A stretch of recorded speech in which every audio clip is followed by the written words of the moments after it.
Thank you very much, Farlina, for passing it to me. Good day, ladies and gentlemen. Welcome to a special segment that we have titled The Special Address. We are privileged to have with us Professor Dr. Norbert Lammert, Chairman of the Konrad-Adenauer-Stiftung. Dr. Lammert has been the Chairman of CAS since January 2018. He has almost 4 decades of experience in participation on German politics under his belt, including 12 years as president of the Bundestag. He has written extensively on social, economic, and cultural policy issues.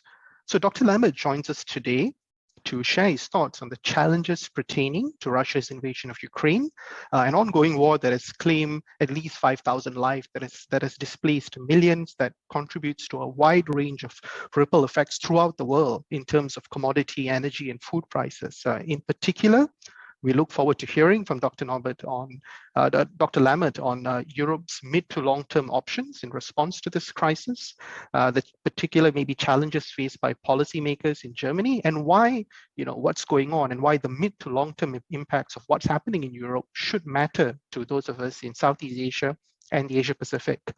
Before I pass the floor to Dr. Lammert, a reminder to the audience that you can type your questions in through the Slido app, and we'll try address as much as possible. This is a particularly short session, but we will do what we can. And with that, Dr. Lammert, the floor is yours, sir. Thank you, Mr. Daniel. Good morning from Germany, and thank you for the opportunity to contribute to your Asia Pacific round table by a German and European perspective.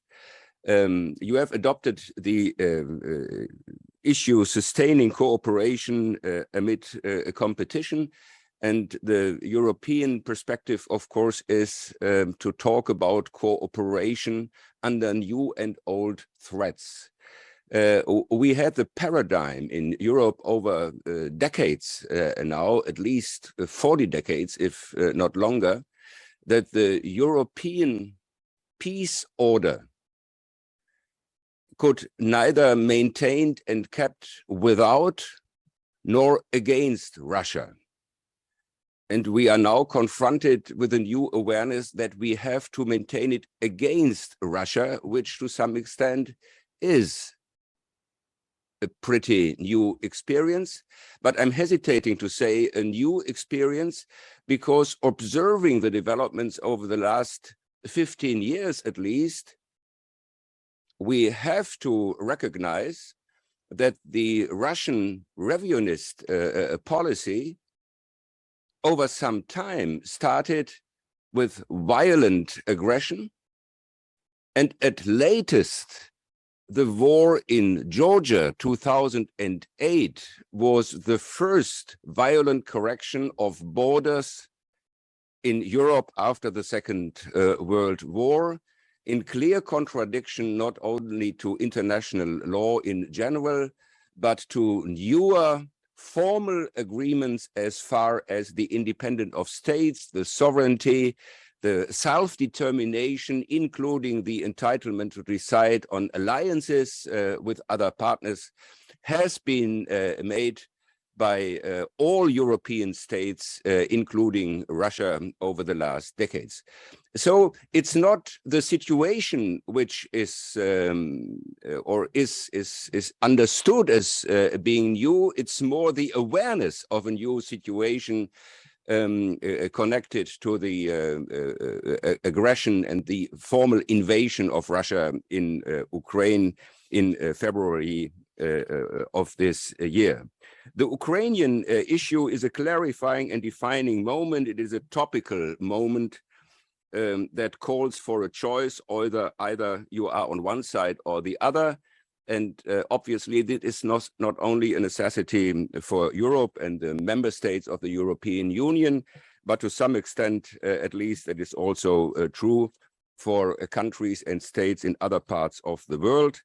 The Prime Minister of Japan has said, I quote him, "If we tolerate the use of force to change the status quo, that will also have an impact on Asia." And the question, in my understanding, is not whether it has an impact, but which impact it could have and what this could mean for the future political and economic behavior of European countries and of Asian countries as well. We have, of course, observed the reaction not only of other European states, but of states in Africa, in South America, and particularly in Asia as well.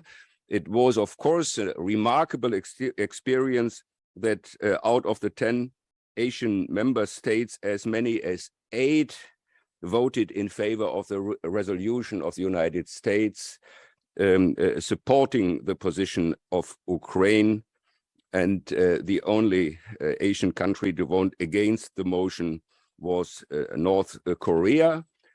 On the other hand, we don't oversee that the last summit of the BRICS states a few weeks ago made clear that a powerful anti-Western bloc could emerge. Insofar, we are confronted with obvious and not so obvious developments which need some thorough examination. Let me start with some remarks for the European perspective. And the first, again, not new, but urgent insight is the awareness that Europe isn't capable to defend its own interests in times of obvious threats, and that there exists a remarkable dependency on the transatlantic relationship between Europe and the United States, which obviously needs some new moments and developments. We need to invest more in the transatlantic relationship. That means more responsibility for our own security and significantly an increase in our own defense capabilities. By the way, a second connected point is that this probably means particular movements for the 2 most important single countries, which is obviously France and Germany. France, insofar as it is now the only member state of the European Union which disposes of nuclear weapons. And if we are interested in establishing a new security architecture within the European Union, this obviously has to do with the question, what about nuclear capabilities, and could they be connected and still restricted to a national responsibility alone? The second open question is the particular responsibility of the German parliament for any kind of military mission of German soldiers. Here again, there is obviously a need for well, a new framework, how to make sure that in any case of European activities, our partners and allies can rely on the ability and preparedness of German troops to participate in such activities. A third point, which I at least should mention, is that, as you have all recognized, in the meantime, the European Union has invited Ukraine and Moldova to become member states in the European Union, which definitely will take some time. But the more interesting point is the timetable is whether under the given circumstances, the 2 states are in a situation in which they could join, and on the other hand, whether the European Union is in a state in which it could allow to accept and integrate new member states. And unfortunately, both is not the case. Neither the two states which we just have invited to participate could be member states under the given circumstances, nor the European Union is in a fashion which could allow us to integrate additional states. Since decades, we are postponing the necessity of reorganizing the institutions and on this way making Europe able to act jointly in particular situations. And to be honest, over the last 30 years, since the famous transformation of system has taken place after the fall of the Berlin Wall in the late 90s and late 80s and early 90s, we have used any opportunity to enlarge the European Union by new member states, and always have postponed the obvious necessity of modernizing the structures, making the institutions able to act responsibly and jointly, which is still not the case in a sufficient manner.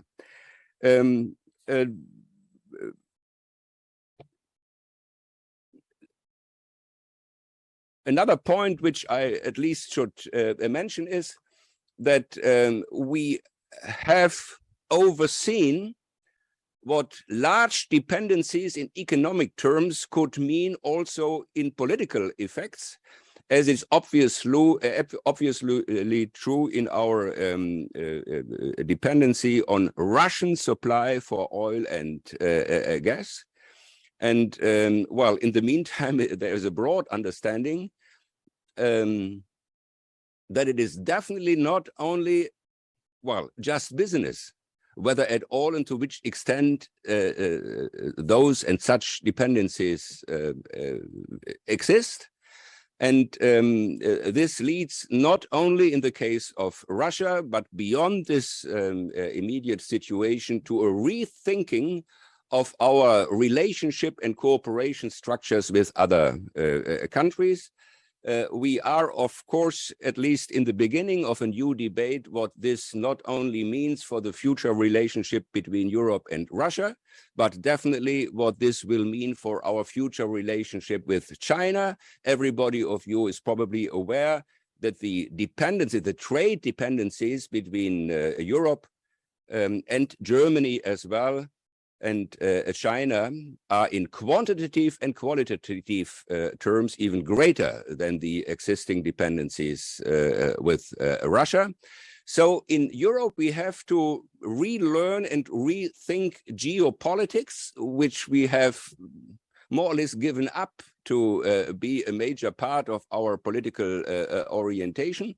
And this includes our vital interest to look for partner countries outside Europe, because our major interest has to be to develop, to keep, to maintain a framework of an international order which is based on rules which have accepted by agreements and treaties of member states and shouldn't be violated by any existing state or regime or country by which reasons ever.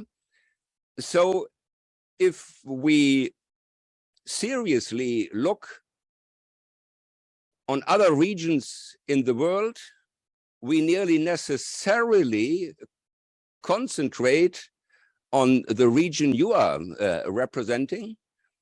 Obviously, because of the simple size of the region, the number of people living there, the growing economic significance, but at least as much in our interest and expectation that we could find partners for precisely that expectation in the Asian and region and countries.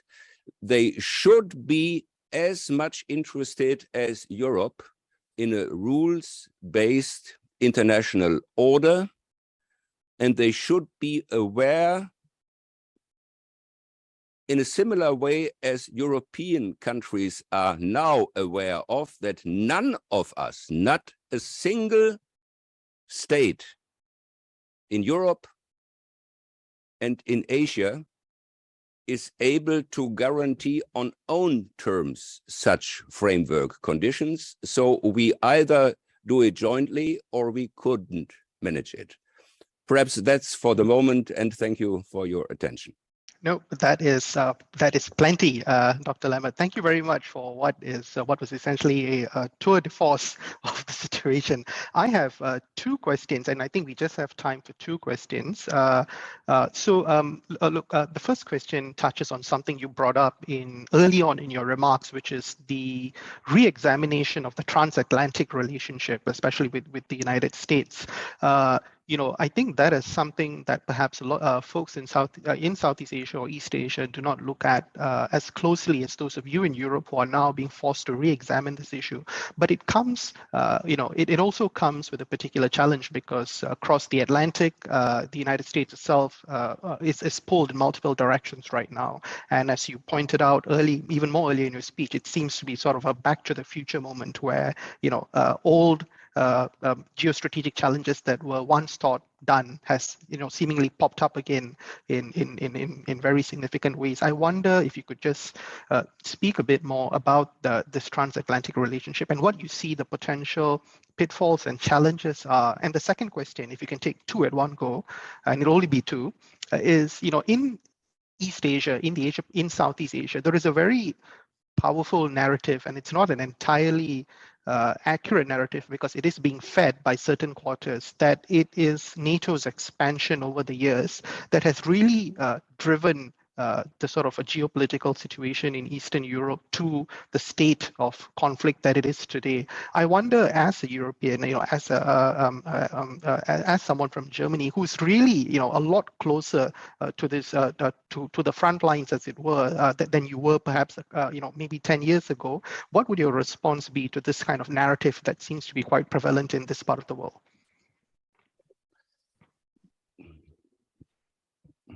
Well, I would like to refer to obvious but still underestimated observation that obviously developments depend at least as much on persons than on structures and institutions.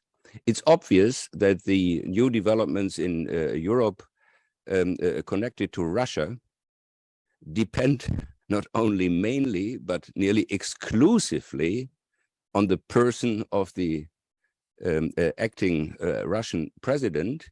And as you have asked me on the future relationship or transatlantic relationship, it is obvious that it makes a difference whether in the United States we have a president like Joe Biden or a president like Donald Trump. We probably would talk on a, significantly different situation in Europe and on transatlantic relations if Donald Trump would still be the president of the United States. This again leads to the conclusion in Europe that we need a new architecture of European responsibility, not independent and definitely not against the United States, but to some extent allowing us to follow our own interests, even in a case that the American voters decide as they did a couple of years ago. And this goes beyond your point of American interests, which since some time already have shifted from Europe to the Indo-Asia region. Thank you very much, Dr. Lammert. And on the second question, really, this sort of perception in Southeast Asia that it was NATO's expansion that sort of that had a real role in driving the rise of geopolitical tensions that led to the situation as is in Eastern Europe. I wonder if you would if this question were put to you, and a lot of Southeast Asians will probably put this to you, what would your response be to something like that? The sanction question? No, sorry, the second question, sir. So I had two questions. The second question is that, in Southeast Asia, there is a narrative and a pretty prevalent narrative that it was NATO's expansion across the decades since the end of the Cold War that really led to the deterioration of the state of security in Eastern Europe. That has been used by different quarters in Eastern Europe to justify their foreign policy actions, especially in the case of Russia and Ukraine. I wonder if this is something that you could comment on, if you had a particular viewpoint on this. Well, there is no doubt that during the last, let's say, 20, if not 30 years, the Middle and Eastern European countries, most of them in the meantime member states of the European Union, had another sensitivity for the military challenges which still existed, whereas during the same time, the Western European countries, including Germany and France, well, pretended that the old lines of conflicts have been overcome and relied on treaties which indeed have been made within this period of time, after the transformation period in Europe, including signatures of Russian presidents and heads of governments, guaranteeing the new peace order in Europe, including the confirmation of the independence and self-determination and integrity of all existing states. Unfortunately, the Eastern European perception of the situation was more realistic than the Western European one. And this leads to the conclusion which I have touched, and which have to go beyond the European perspectives, because we either manage to develop and maintain and guarantee an international framework of a rule-based system, or otherwise we probably couldn't keep such a framework even within Europe. Thank you. Thank you very much for that response, Dr. Lammert. Ladies and gentlemen, I think that draws this session to a close. We need to go for a short break before we come back for session 3. But before I do, please again allow me to extend my greatest thanks to Dr. Lammert and to the Konrad-Adenauer-Stiftung. They have been a very good friend to the Asia Pacific Roundtable and its process. And we do appreciate your time here, sir. And we hope that in the future you'll be able to join us in Kuala Lumpur to speak in person to a live audience. Thank you very much. I hand over to my colleague, Farlina. Thank you. Best greetings. Thank you.